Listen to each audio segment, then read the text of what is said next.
Hello everyone, welcome to foundation classes by Amit.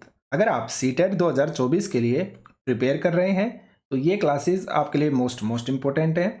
इसलिए अगर आपने चैनल को सब्सक्राइब नहीं किया है तो चैनल को सब्सक्राइब कर लें, बेल आइकन पर प्रेस कर ऑल नोटिफिकेशन को आप ऑन कर दें।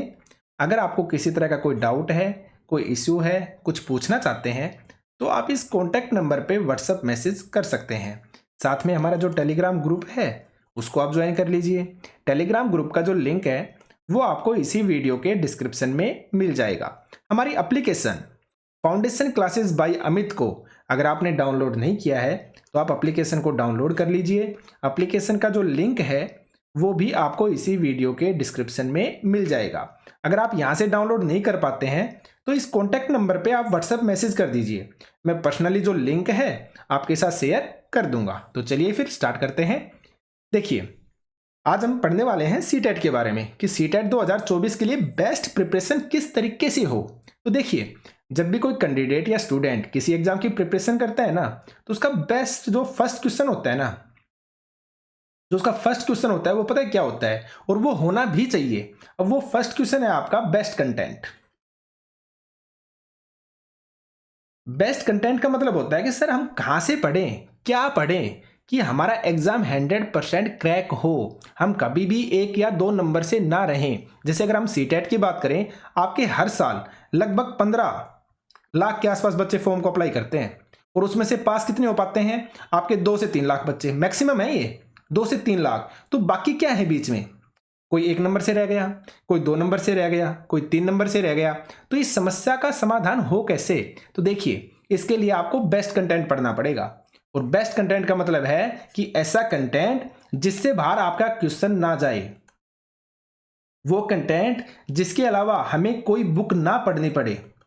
ठीक है, वो कंटेंट जिसमें से क्वेश्चन बने ही बने, एग्जाम के अंदर क्वेश्चन आपका एग्जाम में आए ही आए। और देखिए, इन चीजों के लिए करनी पड़ती है मेहनत, हार्ड वर्क, और वो करूंगा आपके लिए मैं। जैसे मैंने सीटेट अगस्त 2023 में जब एग्जाम हुआ था सीटेट का अगस्त के अंदर, तब मैंने बोला था कि मैं ईवीएस का एक सिंगल क्वेश्चन बाहर नहीं जाने दूंगा। और जब आपका एग्जाम हुआ, जब मैंने आंसर की को डाला था, आपका एक सिंगल क्वेश्चन बाहर नहीं था, क्योंकि उसके लिए मैं हार्ड वर्क करता हूं। तो अगर आपने वो वीडियो नहीं देखी है ना, तो ये वीडियो है, इसमें मैंने विद प्रूफ दिखा रखे हैं कि आपके जो क्वेश्चंस है ना वो कहां से आए हैं और किस तरह से इन क्वेश्चंस को टैकल किया जाना है। तो ये वीडियो आपको हमारे यूट्यूब चैनल पर मिल जाएगी। अगर आप वहां से नहीं देख पाते हैं तो आप एप्लीकेशन को डाउनलोड कीजिए।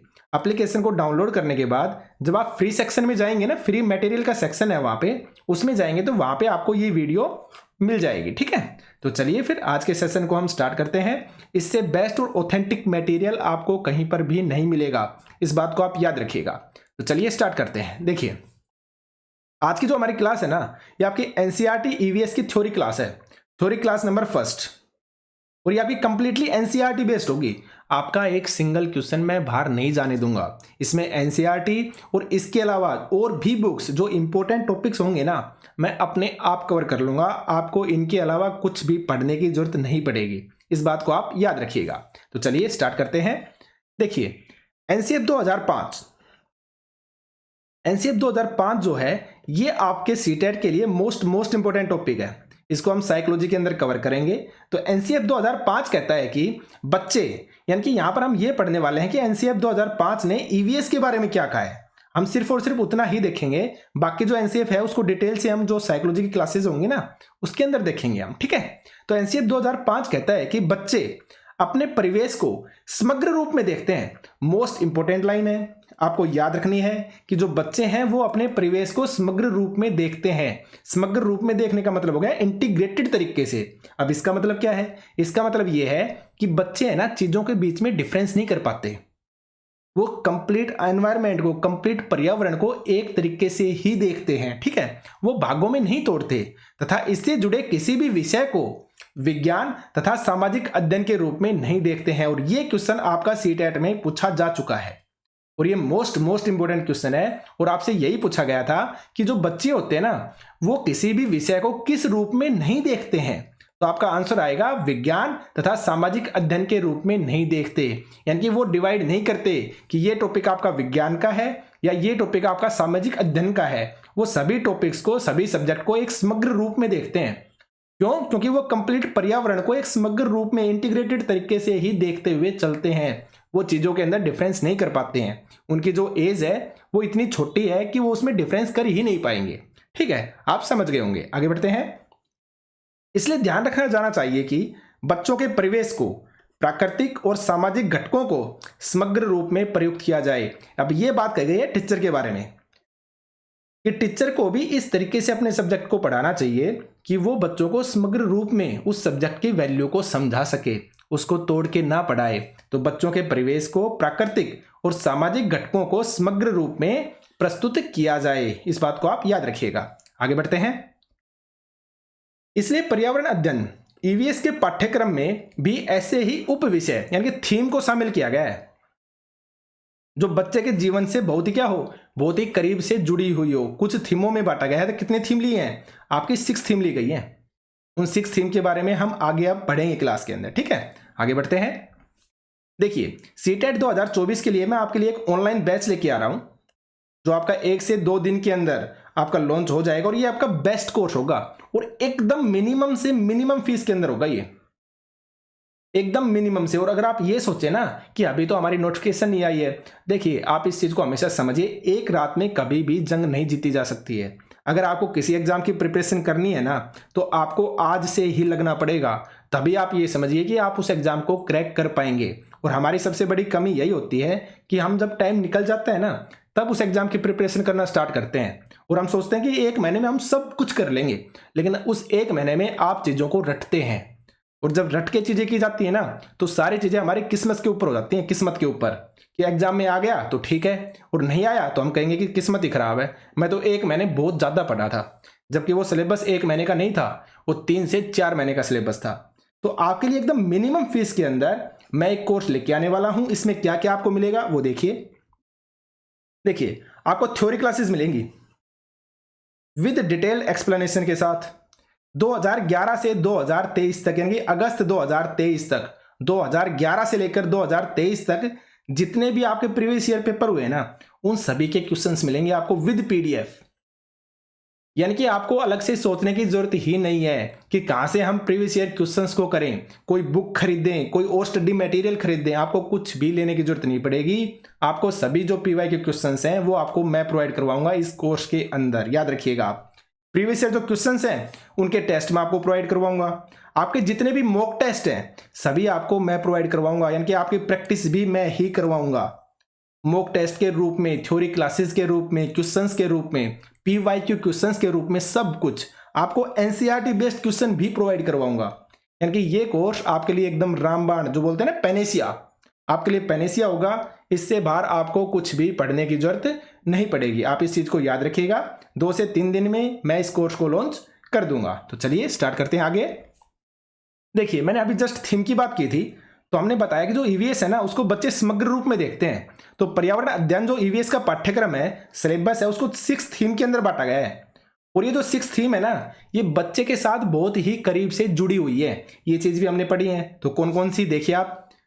सबसे पहला आपका परिवार एवं मित्र, यानी कि फैमिली एंड फ्रेंड्स। अब आप खुद बताइए, जो एक बच्चा है उसका जन्म कहां पे होता है? परिवार में। बोलते हैं ना, जो बच्चे का पहला स्कूल है क्या है? उसकी फैमिली है। और उसके बाद उसके जो मित्र हैं वो भी उसके साथ होते हैं।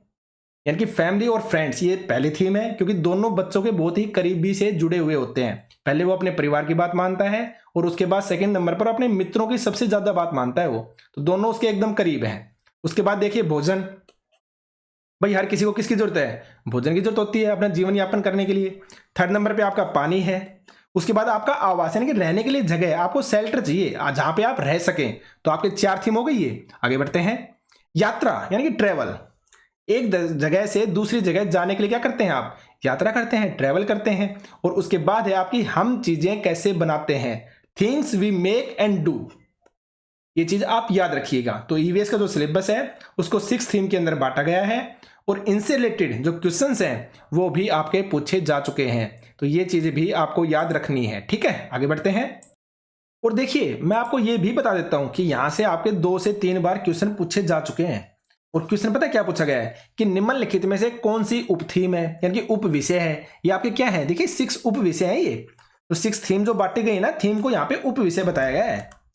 तो निम्नलिखित में से कौन सा उप विषय है, कौन सा आपका विषय है, इस तरह से आपके ये क्वेश्चन पूछे जा चुके हैं, याद रखिएगा आप। आगे बढ़ते हैं। विषय वस्तु यानी कि जो कंटेंट है वो बाल केंद्रित रखी गई है, और हमने ईवीएस के अंदर, साइकोलॉजी के अंदर हमने पढ़ा भी है कि जो आपका सब्जेक्ट है, जो आपके पाठ्यक्रम है, जो आपका कंटेंट है, विषय वस्तु है, कैसी होनी चाहिए, आपकी चाइल्ड सेंटर्ड होनी चाहिए। क्योंकि लास्ट में जो बच्चा है वही तो हमारे लिए इंपॉर्टेंट है, उसी को तो हम पढ़ाना चाहते हैं ना। तो जो कंटेंट होगा वो बच्चे के अनुसार होगा। अब बच्चे के अनुसार मतलब बच्चे की आयु के अनुसार, बच्चे की एज के अकॉर्डिंग, उसका जो माइंड डेवलप हुआ है उस माइंड के अकॉर्डिंग, तो उस तरह से आपका कंटेंट होना चाहिए। जैसे मैं आपको एग्जांपल से समझाता हूं। भाई एक बच्चा है 5th क्लास में, अब आप ऐसा थोड़ी ना कर सकते हो उसको आप 8th क्लास का सिलेबस पढ़ा दोगे, है ना। क्यों? क्योंकि बच्चे की एज के अकॉर्डिंग होना चाहिए। बच्चे के जो माइंड है बच्चे के दिमाग के अनुसार, जो बच्चे का दिमाग है कितना डेवलप हुआ है उसके अकॉर्डिंग आपका कंटेंट होना चाहिए, याद रखिएगा। जिससे कि बच्चों को स्वयं खोजकर पता करने के क्या मिले, अवसर मिले। भाई बच्चे के लेवल के अनुसार चीजें होंगी तभी तो वो खोज पाएगा चीजों को, तो जिससे कि बच्चों को स्वयं खोजकर पता करने का अवसर मिले, याद रखिएगा आप। आगे बढ़ते हैं। बच्चों में रटने यानी कि रोट लर्निंग की जो प्रवृत्ति है ना वो कम होनी चाहिए, इसलिए परिभाषा, वर्णन, अमूर्त प्रत्यय आदि को स्थान नहीं दिया गया है। अब देखिए, रोट लर्निंग के बारे में हमेशा बोला गया है, साइकोलॉजी के अंदर भी, आपके एनसीएफ के द्वारा भी, और आपकी जो न्यू एजुकेशन पॉलिसी है ना, हर जगह इस बात के बारे में चर्चा की गई है कि हमें रोट लर्निंग को बिल्कुल ही खत्म करना है, कम से कम करना है। और इसके लिए भाई परिभाषा है, जैसे मैंने आपको बोला संज्ञा किसे कहते हैं, तो आपको हर किसी को संज्ञा की परिभाषा याद होगी, लेकिन आप एक्चुअल में संज्ञा का मतलब समझते नहीं होंगे। तो जो संज्ञा है ना, संज्ञा का मतलब क्या है, संज्ञा की परिभाषा क्या है, तो इसलिए बोला जाता है कि आप चीजों को रटे नहीं, आप बच्चों को आराम से समझ के समझाएं। अब देखिए रटने का मतलब क्या हो गया, मैं आपको एकदम डिटेल से बता रहा हूं। अब परिभाषा है, एक तो मैं आपको इस तरीके से बताऊं कि मैंने बोर्ड है ये, अब बोर्ड के ऊपर मैंने नाम लिख दिए, अमित, सुमित या कोई भी नाम लिख दिया, और मैंने पहले ये सारे नाम लिखे, और नाम लिखने के बाद मैंने आपको बताया ये सब क्या है, आपकी संज्ञा है। और एक मैंने आपको डायरेक्ट सीधा रटवा दिया कि किसी वस्तु का नाम, व्यक्ति, स्थान आदि को हम संज्ञा कहते हैं, और आपने रट भी लिया। तो इसलिए बोला गया है जैसे जो परिभाषाएं होती है ना, उनको वर्णन करने वाली चीजें अमूर्त प्रत्यय यानी कि जो आपको दिखाई ना दें, ऐसी चीजों को स्थान नहीं दिया गया, क्योंकि इससे जो रटने की प्रवृत्ति है ना वो आपकी बढ़ती है। ठीक है, आगे बढ़ते हैं। आप समझ गए होंगे हमारा उद्देश्य होना चाहिए कि बच्चों को मौका दिया जाए जिससे वे अपने विचार प्रकट करें, उत्सुकता को बढ़ा सकें, करके सीखें, प्रश्न करें तथा प्रयोग करें। ये चीजें सभी आपकी उद्देश्य के अंदर शामिल होनी चाहिए, इन चीजों को आपको याद रखना है। ठीक है, आगे बढ़ते हैं।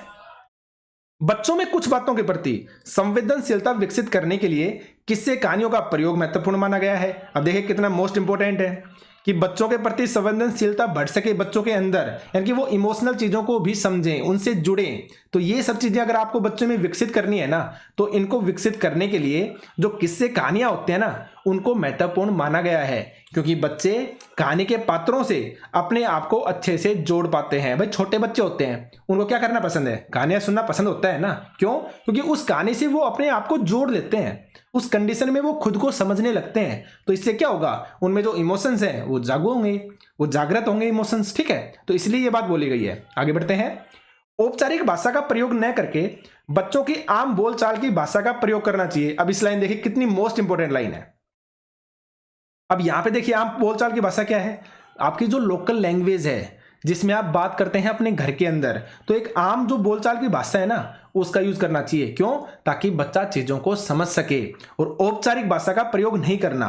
अब ये औपचारिक भाषा क्या होती है, औपचारिक भाषा का मतलब ये होता है, औपचारिक का मतलब होता है जब किसी चीज को आप किसी रूल के अनुसार, किसी नियम के अनुसार पढ़ाते हैं। जैसे आप क्लास के अंदर बैठे हैं और क्लास में आपको इंग्लिश पढ़ाई जा रही है, तो टीचर क्या कर रहा है, आपको इंग्लिश की डेफिनेशन लिखवा रहा है, इंग्लिश में कितने वोवल्स होते हैं उनको वो लिख के बता रहा है, आपको समझा रहा है। यानी कि आप क्लास के अंदर बैठे हुए और एक एक चीज को रूल के अकॉर्डिंग पढ़ रहे हो, इसको बोला जाता है औपचारिक, यानी कि एक नियम के तहत पढ़ना।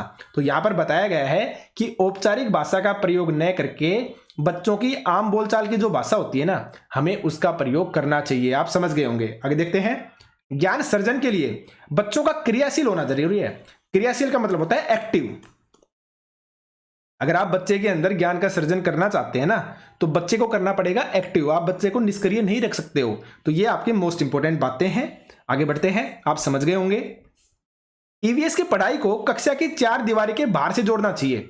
भाई सीधा और सिंपल सा है। आप एक बात बताइए मुझे, आप कक्षा के अंदर कोई भी चीज पढ़ते हैं, ठीक है, और एक आप अपनी रियल लाइफ में जीते हैं, अपने घर के अंदर रहते हैं, अपने लोगों के बीच में रहते हैं, तब आप किसी चीज का अनुभव करते हैं। तो एक्चुअल में क्या होता है ना, घर में यहां पर यह बताया गया है कि स्कूल के अंदर आपको जो भी चीज पढ़ाई जाए ना, वो आपके घर की समस्या से संबंधित होनी चाहिए, उससे कनेक्ट होनी चाहिए। इससे क्या होगा, इससे बच्चे ज्यादा आसानी से चीजों को सीख पाएंगे। भाई नॉर्मल सी बात है, घर के अंदर बच्चे के साथ कोई समस्या है और उसी समस्या का जिक्र टीचर अगर स्कूल में करता है तो बच्चा उससे कनेक्ट हो जाएगा। अब यार ये चीज, ये जो समस्या है ना, ये तो मुझे घर पे भी होती है, ये चीज तो मुझे वहां पे भी समझ में नहीं आती। तो अगर हम उस सब्जेक्ट को या उस विषय को कक्षा के अंदर डिस्कस करते हैं ना, जो बच्चे की बाहरी जीवन से जुड़ा होता है, तो बच्चे उसे ज्यादा आसानी से सीख पाते हैं। यहां पर यही चीज आपको बताई जाने की कोशिश की गई है। ठीक है, आगे बढ़ते हैं। बच्चों के स्थानीय ज्ञान को विद्यालय के ज्ञान से जोड़ना चाहिए। अब सीधा और सिंपल सा है, बाहर की दीवारी को अंदर से जोड़ना और अंदर की बातों को बाहर से जोड़ना। तो यहां पे बताया गया जो बच्चे का स्थायी ज्ञान है ना, उसको आप विद्यालय के ज्ञान से जोड़ दीजिए। इससे बच्चा ज्यादा आसानी से और ज्यादा गति से चीजों को सीख पाएगा। आप याद रखिएगा। आगे बढ़ते हैं। क्रियाओं व प्रश्नों को पाठ के अंत में न देखकर उन्हें पाठ का ही हिस्सा बनाना चाहिए। आपने देखा होगा एनसीईआरटी के अंदर, अगर आपने एनसीईआरटी की बुक्स पढ़ी है ना, तो उसमें आपने देखा होगा कोई टॉपिक दे रखा है और कोई टॉपिक मान लो वो लोकतंत्र के बारे में है, आप ये मान के चलिए। तो लोकतंत्र के बारे में यहां पर पूरी डिटेल होगी और उसके जस्ट साइड में आपको बुजो और पहेली दो करेक्टर मिलेंगे। बुजो और पहली करेक्टर के माध्यम से आपसे कुछ क्वेश्चन पूछे गएंगे साथ ही साथ। ऐसा नहीं कि भाई पूरा पाठ हो गया और पाठ के लास्ट में आपसे क्वेश्चन किए जा रहे हैं, नहीं। आपके पास कोई टॉपिक होगा और टॉपिक के जस्ट नीचे या साइड में आपको बुजो या पहेली के नाम से कुछ क्वेश्चंस मिल जाएंगे कि अगर लोकतंत्र में ऐसा नहीं होता तो क्या होता, अगर ऐसा कर दिया जाए तो क्या होगा। यानी कि जैसे ही टॉपिक खत्म हुआ उसके जस्ट साइड में ही साथ ही साथ, तो वहां पर यही बात बताई गई है यहां पे कि क्रियाओं व प्रश्नों को पाठ के अंत में न देखकर उन्हें पाठ का ही हिस्सा बनाना चाहिए, ताकि at a time at a situation बच्चे उस चीज को समझ सकें। आप समझ गए होंगे। ठीक है, आगे बढ़ते हैं। पाठ्य पुस्तक ही सीखने का एकमात्र स्रोत नहीं है। देखिए कितनी मोस्ट इंपोर्टेंट चीज है और आपकी सीटेट में पता नहीं कितनी बार ये स्टेटमेंट के रूप में आ चुकी है। अब एक बात बताइए, जो बच्चा स्कूल नहीं जाता या जो व्यक्ति कभी स्कूल नहीं गए, क्या वो लाइफ में सक्सेस नहीं है? क्या वो लाइफ में कुछ अच्छा नहीं कर रहे हैं? उनका खुद का बिजनेस होगा या और भी फील्ड होंगे जहां पे वो बहुत अच्छा कर रहे हैं। तो आपको क्या लगता है, सिर्फ और सिर्फ जो पाठ्य पुस्तकें होती हैं उनसे ही हमें कुछ सीखने को मिलता है? क्या किताबों से ही सीखते हैं? भाई किताबों के अलावा जो आपकी प्रैक्टिकल लाइफ है उनसे भी तो आप चीजों को सीखते हैं ना। तो यहाँ पे आपकी वही बात बताई गई है कि पाठ्य पुस्तक ही सीखने का एकमात्र, यानी केवल और केवल पाठ्य पुस्तक ही स्रोत नहीं है सीखने का। इसलिए बच्चों को शिक्षक और पाठ्य पुस्तक के अलावा अन्य स्रोतों जैसे परिवार के सदस्य, समुदाय के लोग, समाचार पत्र एवं पुस्तकों की भी मदद लेनी चाहिए। यानी कि इसके अलावा मित्र हो गए, आपका समाज हो गया, हर किसी से हमें कुछ ना कुछ सीखने को मिलता है। सिर्फ और सिर्फ पाठ्य पुस्तक से ही हम नहीं सीखते। यह बात आपको यहाँ पे बताई गई है। आगे बढ़ते हैं। बच्चों को अपने से बड़ों की मदद लेने के लिए प्रोत्साहित किया जाना चाहिए। इससे अभिभावक और समाज का विद्यालय से तो जुड़ा होगा ही, साथ में योगदान भी बढ़ेगा। अब यहाँ पे कहने का मतलब क्या है, भाई बच्चे अपने घर पे गए और घर पे जाकर बच्चे क्या कर रहे हैं, होमवर्क कर रहे हैं। तो अगर उन्हें कोई चीज समझ में नहीं आती है तो क्या करें, अपने माता पिता से पूछिए आप। तो आपके माता पिता हेल्प करेंगे तो उन्हें यह पता चलेगा कि आजकल हमारा जो बच्चा है ना वो स्कूल के अंदर कौन सा टॉपिक पढ़ रहा है। और अगर माता पिता को कोई गलती लगी या उन्हें लगा कि ये सजेशंस हमें टीचर को देने चाहिए, तो माता पिता क्या करेगा, स्कूल में जब पेरेंट्स मीटिंग होगी या कभी भी जब स्कूल में आएगा तो वो टीचर को सजेशन देगा। तो इससे क्या होगा, भाई जो माता पिता है उनका जुड़ा हुआ ना विद्यालय के साथ, और साथ में जो बच्चा है उसका योगदान भी हो गया। भाई बच्चे की पढ़ाई के अंदर माता पिता ने क्या दिया, योगदान भी दिया। तो आपकी सारी कंडीशन पूरी हो गई। तो इसलिए बोला गया है बच्चों को अपने बड़ों से मदद लेने के लिए प्रोत्साहित किया जाना चाहिए। इससे क्या होगा, अभिभावक और समाज का विद्यालय से तो जुड़ा होगा ही, साथ में उनका योगदान भी बढ़ेगा। आप याद रखिएगा। ठीक है, आगे बढ़ते हैं। बच्चों को पढ़ाते समय चित्रों का प्रयोग करना चाहिए। चित्र ऐसे होने चाहिए जो लिखित वस्तु को प्रतिबिंबित करें, यानी कि चित्र देखते ही समझ आ जाना चाहिए कि क्या कहा गया है। अब देखिए मैंने आपके सामने दो पेंटिंग बनाई है, मान लीजिए एक तो ये मान लीजिए आप, जिसमें कंप्लीटली आपका अंधेरा है, ठीक है, और यहां पे मैंने क्या बना दिया, एक लैंप सा बना दिया, एक दीवा बना दिया जिससे क्या जल रही है, आपकी आग लगी हुई है, ठीक है, हमने एक दिया जला रखा है जिससे रोशनी हो रही है, और एक दिन का समय है, बिल्कुल एकदम कंप्लीटली आपका व्हाइट। तो मैं दो ये डायग्राम है ये बच्चों को दिखाता हूं, तो बच्चे अपने आप समझ जाएंगे कि ये क्या है, ये रात का समय है और यहाँ पे क्या जल रहा है, आपका एक दिया जला हुआ है, और बच्चे इसको देखेंगे समझ जाएंगे तो दिन का समय है, सारे चारों तरफ उजाला ही उजाला है। तो ऐसा बोला गया है कि जो चित्र जो डायग्राम आप बच्चों को दिखाएं ना, वो इस तरीके का दिखाइए कि आपको एक्सप्लेन करने की जरूरत ही ना पड़े, बच्चा उस चित्र को देखे और खुद से समझ जाए कि ये रात का समय है और यहाँ पे दिया जलाया गया है रात के अंधेरे को खत्म करने के लिए, और ये क्या है, आपका दिन का समय है।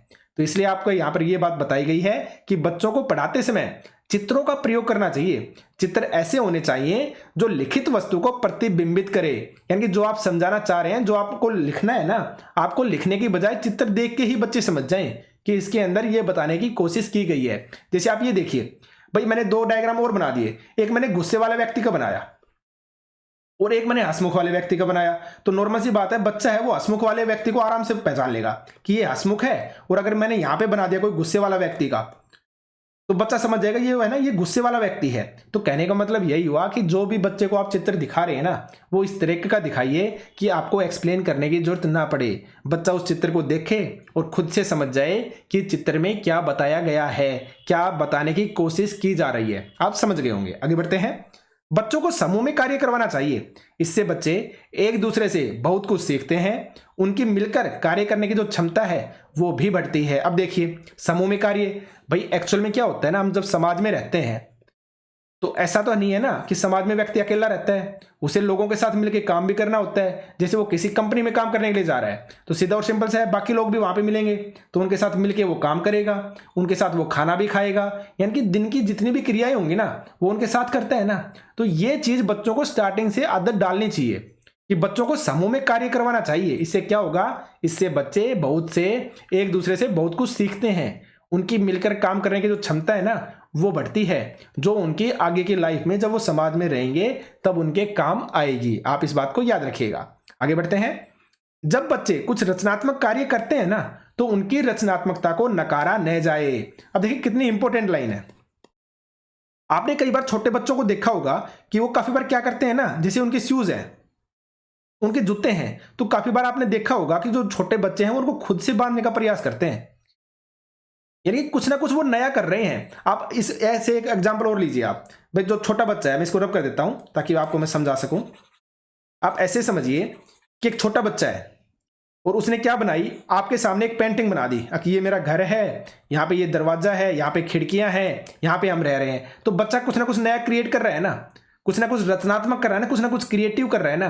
तो हमें बच्चे की जो रचनात्मकता है ना उसको हमेशा बढ़ावा देना चाहिए। आप इस डायग्राम को जब देखेंगे ना, पेरेंट्स देखेंगे या टीचर देखेंगे, तो आप उनसे कहिए कि हाँ बहुत अच्छा बनाया है, आप इससे भी अच्छा और भी बना सकते हो। तो आप लगातार ट्राई करते रहिए, यानी कि उसकी रचनात्मकता को आप नकारे नहीं कि ये खराब बना है, तुझसे ये काम नहीं होगा, तुझे काम करना बंद कर देना चाहिए। हमें इस तरह की कोई भी बात नहीं बोलनी है। उसकी रचनात्मकता को क्या करना है, बढ़ावा देना है, बढ़ाना है, आगे करना है, ठीक है, उसकी तारीफ करनी है, ठीक है। आप समझ गए होंगे। आगे बढ़ते हैं।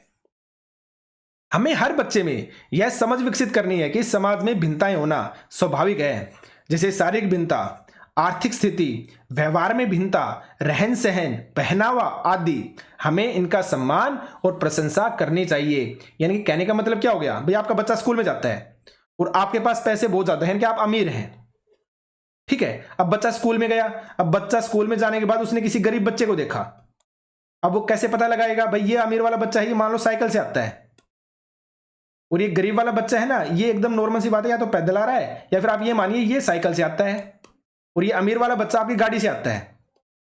तो अमीर वाले बच्चे को ये बात समझ में आनी चाहिए कि समाज में भिन्नताएं हैं, कोई अमीर है तो कोई गरीब है, यानी कि आर्थिक स्थिति के अनुसार, कोई गुस्सेल है तो कोई नरम स्वभाव का है। तो ये सब क्या है, ये समाज के अंदर भिन्नताएं हैं, और बच्चे को ये बात समझ में आनी चाहिए कि हमें हर एक भिन्नता का क्या करना है, सम्मान करना है, उसकी प्रशंसा करनी है। यानी कि कभी भी आप गरीब वाले को ये जाकर मत कहिए कि तू तो गरीब है, आप तो साइकिल से आते हो, ठीक है। आपको इस तरह की कोई भी बात नहीं बोलनी है। हमें बच्चे को जो सिचुएशंस होती हैं उनकी तरह जीना या सम्मान करना या उनकी प्रशंसा करना सिखाना होगा। आप समझ गए होंगे। आगे बढ़ते हैं। विशेष समूह या आवश्यकता वाले बच्चे को अध्यापक को बड़ी संवेदनशीलता के साथ संभालना है। भाई काफी बच्चे हैं जो आपकी क्लास में ऐसे भी होंगे जो दिव्यांग हैं, है ना, जो बिना पेरेंट्स के हैं, यानी कि जिनके जो माँ और पिता हैं वो दोनों ही नहीं है, तो जो टीचर है ना उसको क्या करना है, ऐसे बच्चों को बहुत ही संवेदनशीलता के साथ संभालना है। ठीक है, इस बात को आप याद रखिएगा। आगे बढ़ते हैं। अध्यापक को भी अपना ज्ञान सर्जित करने रहना चाहिए, अपने अनुभवों को बढ़ाते रहना चाहिए ताकि बच्चों को अच्छे से सिखा सके। अब इसका मतलब क्या हुआ भाई, कहने का मतलब ये है जो अध्यापक है ना उसको भी हमेशा अपडेटेड होना चाहिए, लगातार कुछ ना कुछ नया सीखता रहना चाहिए ताकि वो बच्चे को भी अच्छे से सिखा सके। ठीक है, ये बात याद रखिएगा। आगे बढ़ते हैं। एनसीएफ 2005 के अनुसार कक्षा 1 व 2 में पर्यावरण अध्ययन एक विषय के रूप में नहीं है, परंतु इसे जोड़कर पढ़ाया गया है। किससे? गणित व भाषा के माध्यम से। देखिए कितना मोस्ट इंपोर्टेंट क्वेश्चन है। जिस तरह से वहां पे क्या नहीं बताया था, आपका विज्ञान और सामाजिक अध्ययन का से जुड़ा हुआ नहीं है, वहां पे नहीं है बताया था, लेकिन यहां पे बताया है कि एनसीएफ 2005 के अनुसार कक्षा 1 व 2 में पर्यावरण अध्ययन एक विषय के रूप में नहीं है, इसे जोड़कर पढ़ाया गया है। किससे? गणित व भाषा के माध्यम से। आप अपनी एनसीईआरटी की बुक उठाना, जब आप अपनी एनसीईआरटी की बुक के अंदर देखेंगे ना तो आपको पता चलेगा कि जो फर्स्ट और जो सेकंड क्लास है ना, इसके अंदर ईवीएस नाम का सब्जेक्ट है ही नहीं है आपका। ठीक है, सब्जेक्ट ही नहीं है। और उसके बाद जब थर्ड क्लास है ना, थर्ड क्लास से आपकी ईवीएस स्टार्ट होती है।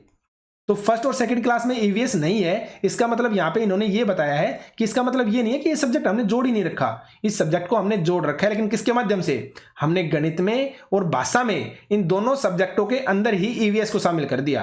तो यही चीज आपकी यहां पे बताई गई है कि एनसीएफ 2005 के अनुसार कक्षा 1 व 2 में पर्यावरण अध्ययन एक विषय के रूप में नहीं है, परंतु इसे जोड़कर पढ़ाया गया है। किससे? गणित व भाषा के माध्यम से। ये बात आप याद रखिएगा। आगे बढ़ते हैं। एनसीईआरटी द्वारा अध्यापकों के लिए जारी की गई पुस्तक जिसमें वे ईवीएस को गणित व भाषा से जोड़कर पढ़ा सकें, शामिल की गई है। अब वो कौन सी बुक है? EVS skill through language and mathematics in early grades, ये आपकी बुक का नाम है। ठीक है, क्या नाम बुक का? EVS skill through language and mathematics in early grades, ये आपकी बुक का नाम है। ठीक है, आप ये बात समझ गए होंगे। तो आगे बढ़ते हैं।